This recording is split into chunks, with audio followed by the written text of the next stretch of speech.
नमस्कार विद्यार्थी मित्रांनो, LLB 5 इयर्स 2026 चा रिझल्ट हा जाहीर झालेला आहे. जर आपण बघितलं सीईटीच्या वेबसाईटला आलो आहोत आणि सीईटीच्या वेबसाईटला आल्याच्या नंतर इथे आपण बघितलं LLB 5 year CET result declare score card available to your log in.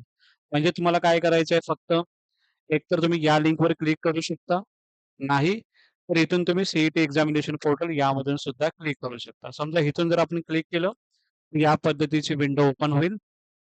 इथे तुमचा लॉग इन आयडी, पासवर्ड हे टाकायचे. साइन इन बटनवरती तुम्हाला सिम्पली क्लिक करायचं आहे. क्लिक केल्याच्या नंतर नॉर्मल अशी तुमची प्रोफाईल ओपन होईल. त्यामध्ये स्कोर कार्ड यावरती तुम्हाला सिम्पली क्लिक करायचं आहे. यावरती क्लिक केल्याच्या नंतर जो तुमचा स्कोर कार्ड आहे तो तुम्हाला डाउनलोड करायचा आहे आणि तो प्रॉपरली ठेवा तुमच्याकडे, कारण की at the time of cap राउंडला तुम्हाला स्कोर कार्ड तुम्हाला लागणार आहे. ज्यावेळी तुम्ही ॲडमिशनला सुद्धा जाणार आहात, त्यावेळी तुम्हाला तो स्कोर कार्ड म्हणजे तुमचा रिझल्ट हा तुम्हाला लागणार आहे. सो रिझल्ट आउट झालेला आहे. LLB 5 इयर्स 2026 चा जो रिझल्ट आहे तो आउट झालेला आहे. ज्या विद्यार्थ्यांना डाउनलोड करायचा आहे तुमचा रिझल्ट, तो बघा आणि तुम्हाला किती स्कोर या किती पर्सेंटाइल आलेले आहेत, कमेंट सेक्शनमध्ये सांगा. Thank you so much.